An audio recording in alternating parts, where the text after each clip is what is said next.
Hello students. तो आज की इस क्लास में हम प्रोबेबिलिटी का नेक्स्ट टॉपिक करने वाले हैं जो कि है नॉर्मल डिस्ट्रीब्यूशन। पिछली क्लास में हमने पॉइसन डिस्ट्रीब्यूशन समझा, उसकी प्रॉपर्टीज़ के बारे में समझा, कहाँ पर आपको पॉइसन डिस्ट्रीब्यूशन यूज़ करना है ये भी हमने डिटेल में वहाँ पर समझा। आज हम बात करते हैं नॉर्मल डिस्ट्रीब्यूशन की। व्हाट इज़ नॉर्मल डिस्ट्रीब्यूशन, कहाँ पर ये यूज़ आपको करना है। तो देखिए, जहाँ पर जो नॉर्मल डिस्ट्रीब्यूशन एक्चुअली क्या होता है, it's a probability distribution of A continuous variable. अभी तक जो हमने जो डिस्ट्रीब्यूशन करे थे, चाहे बाइनोमियल डिस्ट्रीब्यूशन हो या फिर प्रोबेबिलिटी डिस्ट्रीब्यूशन हो या पॉइसन डिस्ट्रीब्यूशन हो, उन सभी के अंदर जो वेरिएबल्स थे वो डिस्क्रीट वेरिएबल्स थे। लेकिन यहाँ पर जो वेरिएबल्स हैं वो आपके पास कंटिन्यूअस वेरिएबल्स होंगे। तो आगे कहता है कि let X be a continuous random variable. अगर आपके पास एक्स जो है कंटिन्यूअस रैंडम वेरिएबल है, then the function y equals to F X is called probability density function of x if it satisfy the following condition. कुछ conditions यहाँ पर दी हुई हैं, अगर वो कंडीशन सेटिस्फाई होती हैं तो उस फंक्शन को, जो फंक्शन आपको पर्टिकुलर दिया होगा, उस फंक्शन को हम बोलते हैं प्रोबेबिलिटी डेंसिटी फंक्शन। ठीक है, ये आपका फंक्शन होता है। अब क्या कंडीशंस होती हैं यहाँ पर, तो सबसे पहली कंडीशन तो ये होगी जो एफ एक्स होगा उसमें उसकी वैल्यू हमेशा ग्रेटर देन इक्वल्स टू 0 होनी चाहिए। जो भी आपको फंक्शन दिया है उसकी value greater than equals to 0 होनी चाहिए। दैट मीन्स वो फंक्शन नेगेटिव नहीं होना चाहिए। सेकेंड कंडीशन है, अगर उसको आप माइनस इन्फिनिटी से प्लस इन्फिनिटी तक उसकी वैल्यू अगर आप निकालोगे तो आंसर उसका हमेशा क्या आना चाहिए, 1 आना चाहिए। और probability of A to B should be equals to definite integral of F X with the limit lower limit is 1 and the upper limit is B. ठीक है, lower limit is A and upper limit is B. तो यहाँ पर अगर ये दोनों function बराबर होते हैं, यानी तीनों कंडीशन आपकी सेटिस्फाई होगी या तीनों कंडीशन सेटिस्फाई हैं, तो उसको हम बोलते हैं प्रोबेबिलिटी डेंसिटी फंक्शन। तो आपसे जो कंडीशंस हैं इनके बारे में भी पूछा जाता है कि what are the conditions for probability density function. ठीक है, जो प्रोबेबिलिटी डेंसिटी फंक्शन हो गया, समझ में आ गया क्या करना है। अब जो हमने मेन टॉपिक है उस पर आते हैं, नॉर्मल डिस्ट्रीब्यूशन। नॉर्मल डिस्ट्रीब्यूशन को हम गॉसियन डिस्ट्रीब्यूशन भी बोलते हैं। एक्चुअली एक बेल शेप्ड कर्व होता है, इसके अंदर जो कर्व बनेगा हमेशा वो एक बेल शेप्ड कर्व होगा जो कि सिमेट्रिक होगा। ये जो बीच में जो लाइन हमने खींची है, ये मीन मीडियन मॉड, यहाँ पर तीनों की तीनों वैल्यू जो है ये बराबर होती हैं। और इस वैल्यू के हिसाब से अगर आप देखेंगे, हम यहाँ पर मीन का यूज़ करेंगे मोस्ट ऑफ द टाइम, तो मीन के हिसाब से हम देखेंगे तो जो एक कर्व है जितना इधर होगा उतना ही इधर होगा, यानी जो कर्व होता है ये सिमेट्रिक कर्व होता है। The density function of a normal distribution is called normal density function and it is given by, तो अगर यहाँ पर ये जो फंक्शन आपको दिया होता है इसको आप बोलेंगे नॉर्मल डेंसिटी फंक्शन। और इसकी जो फंक्शन होता है वो फंक्शन की आपको यहाँ पर स्पेसिफिकेशन दी हुई है। फंक्शन है F X equals to 1 upon standard deviation, sigma का मतलब standard deviation, divided by into में square root of 2 pi E raise to power -1/2 X minus mu standard deviation का होल स्क्वायर। और जो x होता है, जो यहाँ पर कंटिन्यूस रैंडम वेरिएबल है, उसकी वैल्यू माइनस इन्फिनिटी से लेकर प्लस इन्फिनिटी तक हो सकती है। अब इस फार्मूले को देखो, आप घबराओ मत कि ये फार्मूला क्या हो गया और कैसे इसको सॉल्व करेंगे। तो इसके लिए भी आपको टेबल का यूज़ करना है। जैसे हमने पॉइसन डिस्ट्रीब्यूशन में समझा था कि हमने उसमें टेबल को यूज़ करना सीखा था कि ई की पावर अगर माइनस में आती है तो उसकी वैल्यू हम कैसे निकालेंगे। तो यहाँ पर भी आपको टेबल दी होगी या टेबल से रिलेटेड जो वैल्यू आप यूज़ करने वाले हैं वो आपको क्वेश्चंस के अंदर दे रखी होगी कि किस तरह से आपको उनकी वैल्यूज़ को क्वेश्चन के अंदर यूज़ करना है, बस ये आपको समझना है। तो अभी हम थोड़ा सा इसके बारे में और स्टैंडर्ड नॉर्मल डिस्ट्रीब्यूशन क्या होता है उसके बारे में बात करते हैं। फिर उसके बाद कुछ क्वेश्चंस हम करेंगे जहाँ से आप समझ पाएंगे कि आपको इनको यूज़ कैसे करना है। तो अब बच्चों यहाँ पर हम समझते हैं जो स्टैंडर्ड हमारे पास स्टैंडर्ड नॉर्मल डिस्ट्रीब्यूशन आता है उसका हम यूज़ कैसे करते हैं, क्योंकि मोस्ट ऑफ द टाइम हमें जो स्टैंडर्ड नॉर्मल डिस्ट्रीब्यूशन ही आपको फाइंड करना है। तो हमारे पास ये फार्मूला तो ये बन गया, नॉर्मल डिस्ट्रीब्यूशन का ये फार्मूला हो गया। ये कहता है कि अगर म्यू की वैल्यू 0 है, म्यू मतलब मीन है, मीन अगर 0 है आपके पास, स्टैंडर्ड डेविएशन 1 है, than it said to have the standard normal distribution. तो इस तरह का जो डिस्ट्रीब्यूशन होता है उसको हम बोलते हैं स्टैंडर्ड नॉर्मल डिस्ट्रीब्यूशन, जो कि हमें इस एक्सरसाइज में फाइंड करना है। The random variable is represented by z। जो नॉर्मल प्रोबेबिलिटी डिस्ट्रीब्यूशन होता है उसमें रैंडम वेरिएबल को हम रिप्रेजेंट करते हैं x से या फिर r से, लेकिन यहाँ पर जो रैंडम वेरिएबल है उसको हम नॉर्मली रिप्रेजेंट करते हैं z से। और जो स्टैंडर्ड नॉर्मल डिस्ट्रीब्यूशन है उसमें z की वैल्यू ये हो जाती है आपकी z equals to X minus mu divided by standard deviation. ठीक है, अब यहाँ पर जो एफ जेड है इसका अगर फार्मूला आप बनाओगे, क्योंकि स्टैंडर्ड डेविएशन 1 हो जाता है तो यहाँ से ये आ जाएगा, ई की पावर 1/2 यहाँ नीचे रहेगा, और ये सारा का सारा किसके बराबर होता है, z के बराबर होता है। अब यहाँ से जो z की वैल्यू होती है वो माइनस इन्फिनिटी से लेकर इन्फिनिटी तक कुछ भी हो सकती है। जैसे x की वैल्यू होती है ऐसे यहाँ पर बस ये फ़र्क होता है कि जब इन टर्म ऑफ x होता है तो वो नॉर्मल डिस्ट्रीब्यूशन होता है। अगर आपको स्टैंडर्ड नॉर्मल डिस्ट्रीब्यूशन फाइंड करना है तो आपको जो x को z में कन्वर्ट करना पड़ेगा। x को z में हम कन्वर्ट कैसे करेंगे, उसके लिए आपके पास ये वाला फार्मूला होगा। जब आप x को z में कन्वर्ट कर देंगे, z में कन्वर्ट करने के बाद आपको कैलकुलेट कैसे करना है, कैलकुलेट करने के लिए यहाँ पर भी आपको एक टेबल दी होती है, जैसे पॉइसन डिस्ट्रीब्यूशन में दिया हुआ था, आपको एक टेबल दी हुई थी।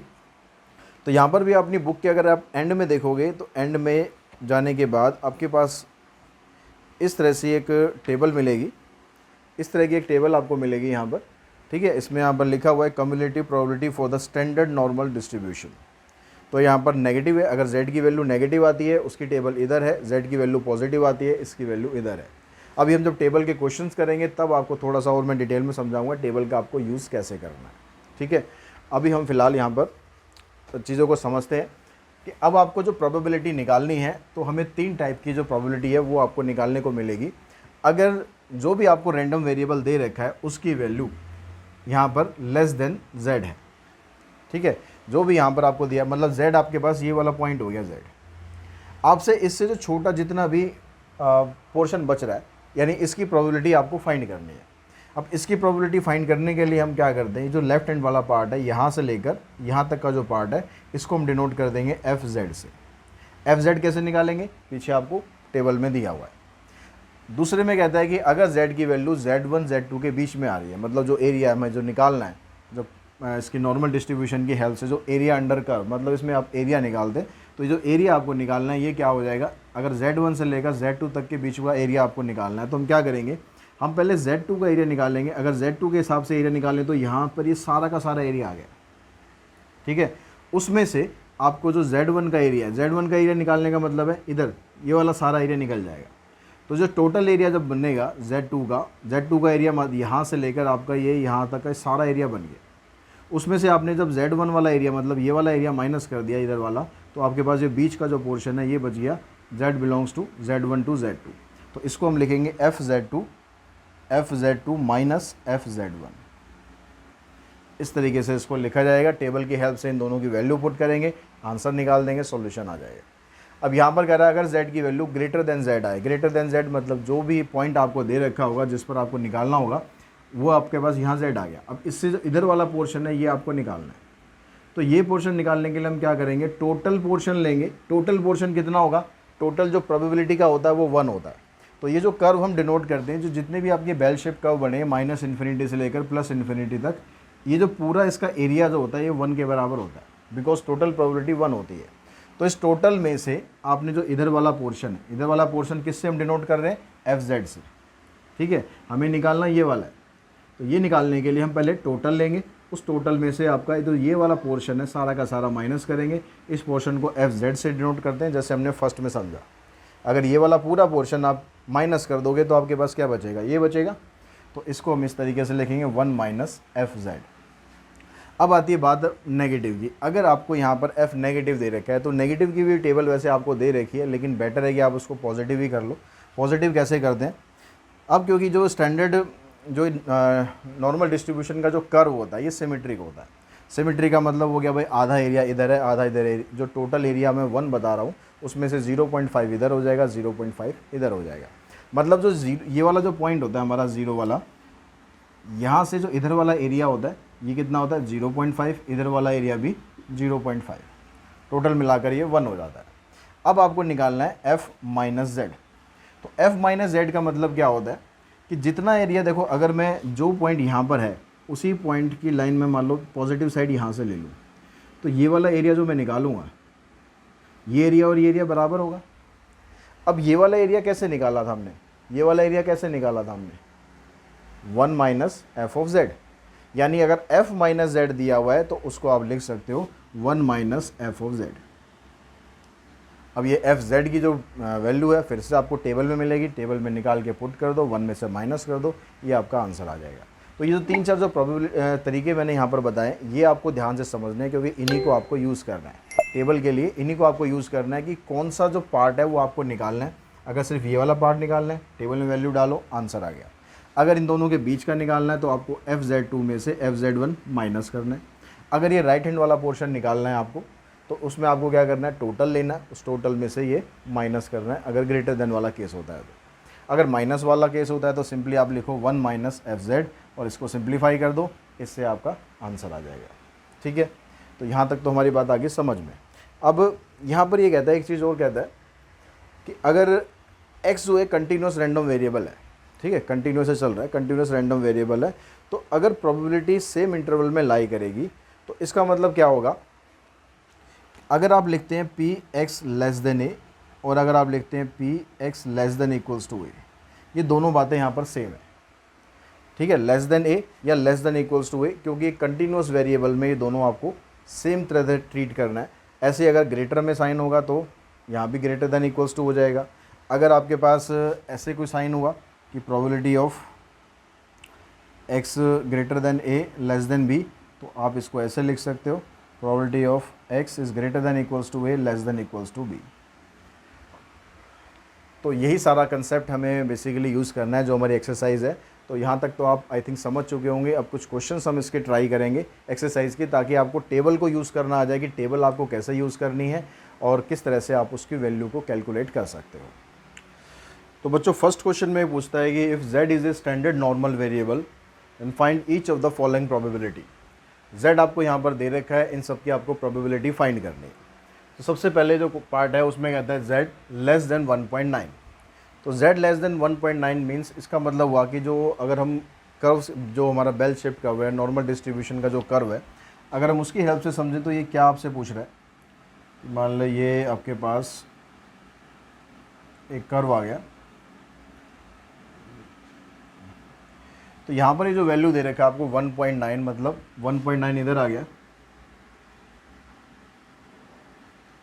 अब जो एरिया आपको निकालना है, जिसकी प्रोबेबिलिटी आपको फाइंड करनी है, वो है लेस देन 1.9। लेस देन 1.9 का मतलब आ गया भाई ये वाला पार्ट आपको फाइंड करना है।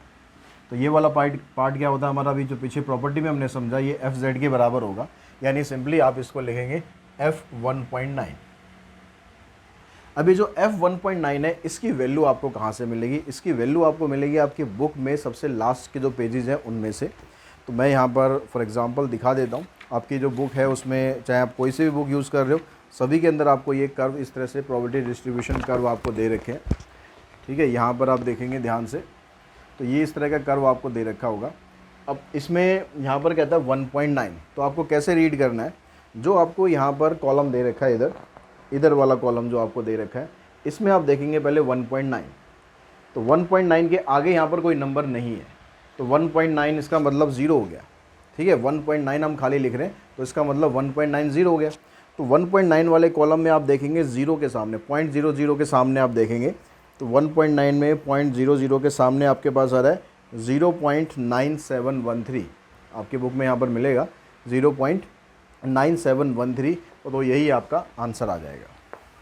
तो इस तरीके से आपको ये टेबल जो है वो रीड करनी है, 0.9713, बस ये इसका आंसर आ गया। अब अगर यहाँ पर कहता है z ग्रेटर देन 2.7, मान लो ये पॉइंट है, इस बार आपके पास ये क्या है, ग्रेटर देन 2.7 है।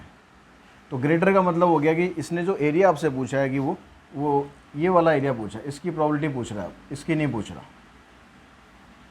ठीक है, इसकी प्रोबेबिलिटी आपसे पूछ रहा है। अब जो प्रॉपर्टीज़ में हमने समझा था कि भाई इसकी प्रोबेबिलिटी अगर आपको निकालनी है, तो इसके लिए आपको क्या करना है, इस टोटल प्रोबेबिलिटी कितनी होती है, 1 में से इसके इधर वाला हिस्सा माइनस करना है। इधर वाला हिस्सा मतलब f2.7, ये आपको माइनस करना है। तो इसकी जगह क्या आ जाएगा, 1 माइनस f2.7। तो आपको अब क्या करना है, फिर टेबल में देखना है, टेबल में 2.7 के आगे जो आपको वैल्यू दे रखी है, उस वैल्यू को आपको पुट करना है, वो है 0.9965। 0.9965, इसमें से आप इसको माइनस कर देंगे, माइनस करते आपका आंसर आ जाएगा 0.0035। ठीक है, नेक्स्ट में क्या कहता है, लेस देन 0.84।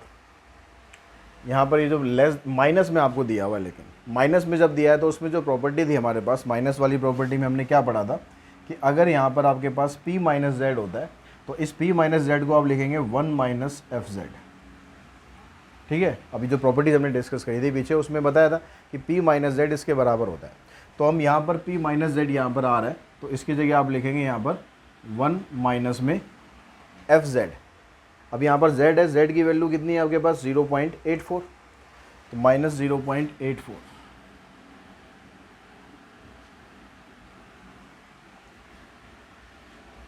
अब यहाँ पर जो माइनस 0.84 है, इसकी अगर आप वैल्यू निकालोगे, ठीक है, माइनस 0.84 का मतलब हो गया, अगर मैं इस कर्व को यहाँ से हटाऊँ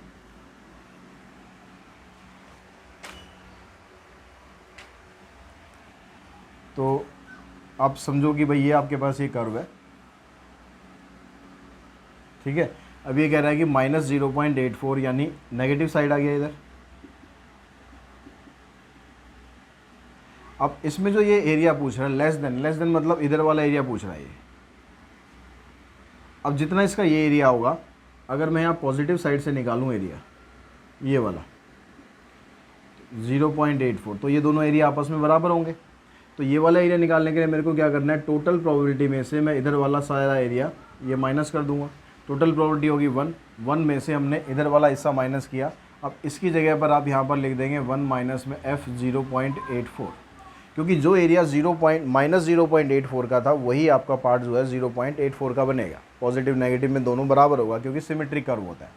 तो 0.84 की जो वैल्यू है वो आप पुट करोगे, वो वैल्यू आ जाएगी आपके पास 0.7995। ये सब वैल्यू आपको टेबल से ही देखनी है, 7995। 1 में से आप इसको माइनस करोगे, माइनस करते आपके पास आंसर आ जाएगा 0.2005। ठीक है, बस इस तरीके से आपको इनको कन्वर्ट करना है z in term of z, और बस टेबल देखनी है, टेबल देख के आंसर आपका निकालना। नेक्स्ट में कहता है भाई z जो है 0 से लेकर 1.45 तक है। तो 0 से 1.45 तक का मतलब क्या हो गया कि भाई आपका जो प्रॉपर्टी डिस्ट्रीब्यूशन कर्व है 0 यहाँ पर होगा, 0 से लेकर 1.45 तक है। तो इसका एरिया आपको निकालना है। तो इसके एरिया के लिए क्या बताया था, जब आपको z की वैल्यू दे रखी हो z1 और z2 के बीच में, तो इसका मतलब fz2 माइनस fz1। ठीक है, जो प्रॉपर्टीज़ करी थी, प्रॉपर्टीज़ ध्यान रखोगे सब कुछ बड़े आसानी से हो जाएगा। तो यहाँ पर ये क्या बनेगा, f 1.45 माइनस f0। तो f 1.45 की वैल्यू निकालोगे टेबल से, ये वैल्यू आपके पास आ जाएगी कितनी, 0.9265। और f0 का मतलब हो गया कि भाई ये वाला पूरा पोर्शन हो गया इधर वाला, तो आधा इधर होता है आधा इधर होता है, तो इसकी वैल्यू टेबल में देखने की ज़रूरत ही नहीं है, 0.5 हो गया। तो इसमें से आप इसको ये माइनस करोगे, आंसर आ जाएगा 0.4265। यहाँ पर कहता है z ग्रेटर देन माइनस 0.57। तो यहाँ पर पहले जो ये ग्रेटर वाली प्रॉपर्टी थी, मतलब ये पहले तो ये वाली प्रॉपर्टी लगाओ। तो आप ये वाली प्रॉपर्टी लगाओगे यहाँ पर, तो यहाँ से आपके पास क्या बनेगा, ये 1 minus P Z less than minus 0.57। अब जब लेस देन आ जाता है तो लेस देन में प्रॉपर्टी ये वाली लग जाएगी क्योंकि ये माइनस में, ठीक है। तो 1 माइनस ये हो जाएगा 1 minus P 1 minus F minus 0.57। ठीक है, इसकी जब ब्रैकेट खोलेंगे ये 1 और ये 1 तो आपस में कैंसिल हो जाएंगे, ये माइनस माइनस प्लस हो जाएगा, और माइनस में जो वैल्यू होती है वही वैल्यू प्लस के बराबर होती है, यानी f 0.57। अब 0.57 की वैल्यू आप टेबल से देखोगे तो आपके पास आ जाएगी 0.7157।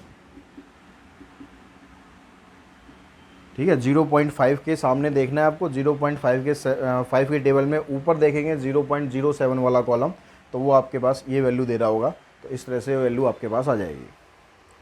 नेक्स्ट है 6 पार्ट में p माइनस 1.3 से लेकर 2.4 तक। तो पहले आप इसमें क्या करो, जो ये वाली प्रॉपर्टी बताई थी ये प्रॉपर्टी लगाओ, यानी एफ ऑफ 2.4 में से माइनस करना है f माइनस 1.3 को। ठीक है, ये मतलब हुआ।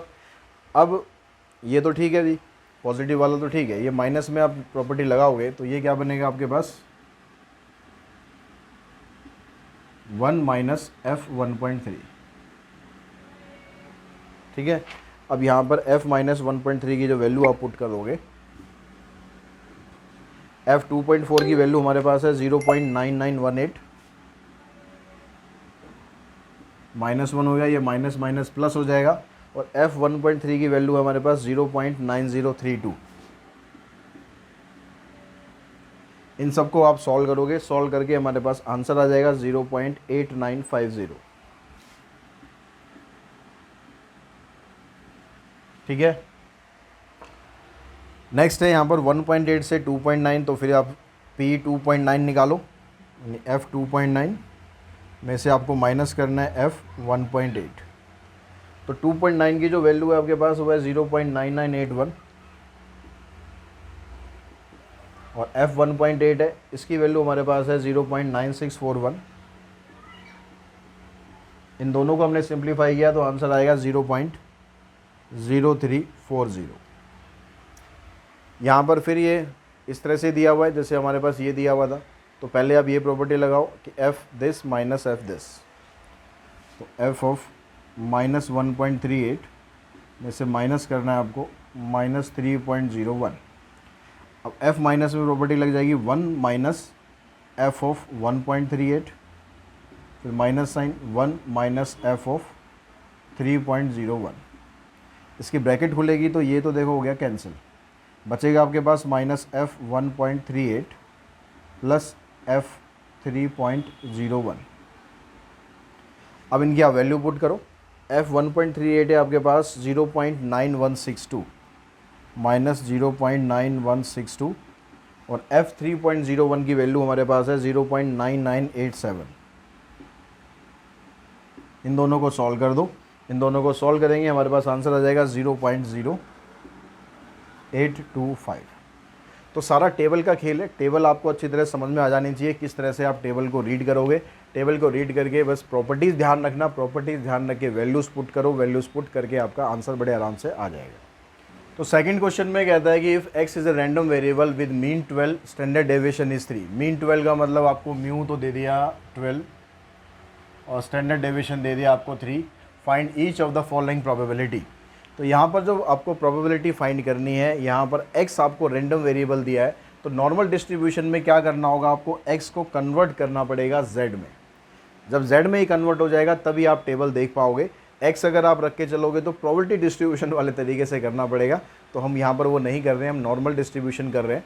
तो सबसे पहले आप z को कन्वर्ट करो, x को कन्वर्ट करो z में। तो z का जो फार्मूला था हमारे पास, z का फार्मूला क्या था, x minus mu divided by standard deviation. ये फार्मूला लगाओ और जो जो आपको x की वैल्यू दे रखी है उनको यूज़ करके आपको z में कन्वर्ट करो।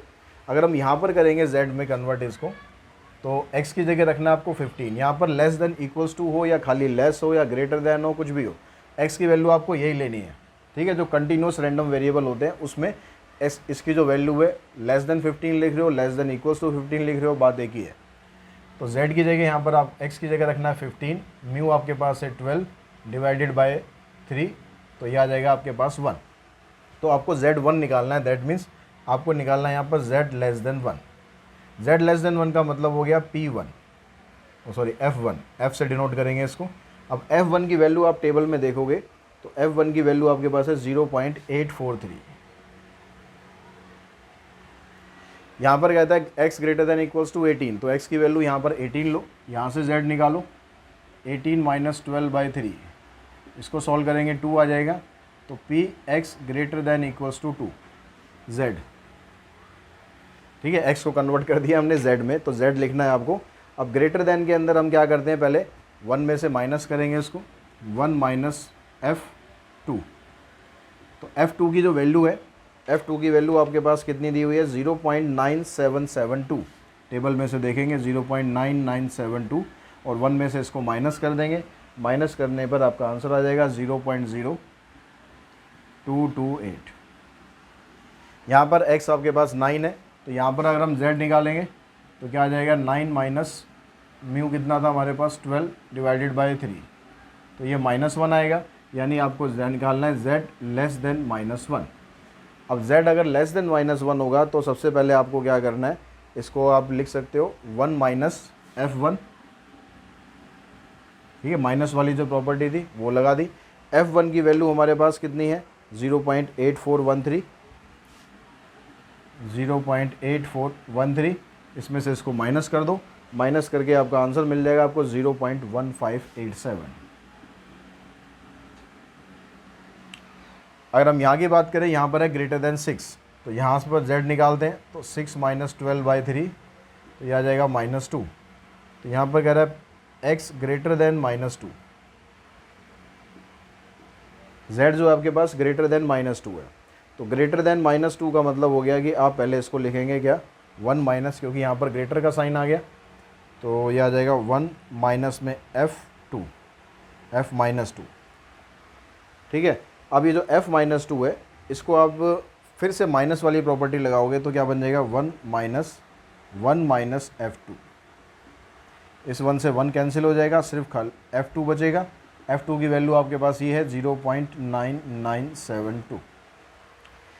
यहाँ पर आपके पास z1 और z2 दो z दिए हुए हैं, तो अगर z1 आपके पास 12 है तो उसके साथ x की वैल्यू आपके पास 12 है, तो z1 आपके पास कितना आ जाएगा 12 माइनस 12/3 मतलब 0 हो गया। और z2 निकालेंगे तो 21 माइनस 12/3 मतलब ये आ जाएगा 3। तो इसको आप कैसे लिख सकते हो p 0 to 3, z की वैल्यू है 0 से 3 के बीच में लाई करी है, और इसमें प्रॉपर्टी लगाओगे तो ये हो जाएगा f3 माइनस f0। f3 की वैल्यू अगर हम टेबल से देखते हैं तो हमारे पास वैल्यू आ रही है इसकी 0.9986, f0 की वैल्यू 0.5 होती है, तो इसको आप सॉल्व करोगे तो आ जाएगा 0.4986। ये आपका आंसर आ जाएगा। क्वेश्चन नंबर 3 में हमें क्या करना है, अब आपको यहाँ पर एरिया दिया हुआ मतलब प्रोबेबिलिटी दी हुई है, तो आपको z की वैल्यू फाइंड करनी है, उल्टा काम करना है हमें। ठीक है, अब यहाँ पर कह रहा था area to the left of z, यानी जो भी हमारे पास z है, मतलब जैसे ये आपके पास कर्व है, तो z की जो वैल्यू है left of z is this, मतलब z कहीं भी, अभी हमें नहीं पता, मान लो z हमारा यहाँ पर है, तो इसका जो एरिया लेफ्ट में है, तो लेफ्ट में जब एरिया होता है हम सिंपली लिखते हैं fz, मतलब हमारे पास जो fz की वैल्यू आपको दी हुई है यहाँ पर ये है 0.9750। तो अब डायरेक्टली क्या करना है, आपको टेबल को देखना है, टेबल को रीड करना है, और जहाँ पर भी टेबल में 0.9750 आएगा तो आप टेबल को देखोगे 0.9750। अगर आपने टेबल ध्यान से देखोगे यहाँ पर तो 0.9750 आपको कहाँ पर मिलेगा, ये मिल रहा है 1.9 वाले कॉलम में 0.6 के नीचे, 1.9 वाले कॉलम में 0.6 के नीचे आपको ये मिल रहा है। इसका मतलब आपका जो आंसर है वो बन गया 1.96। 1.9 वाले कॉलम में देखोगे तो 0.06 वाले कॉलम में मिलेगा, तो आपके पास जो z आ गया ये आ गया 1.96। ठीक है, एरिया दिया हुआ है, एरिया की हेल्प से आपको z फाइंड करना है।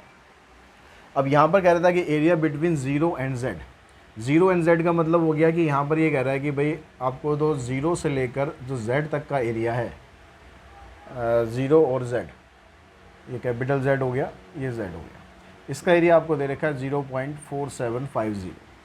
तो इसका जब हम एरिया निकालते हैं तो इसको किस तरीके से लिखते हैं, PZ minus P0 is equals to 0.4750।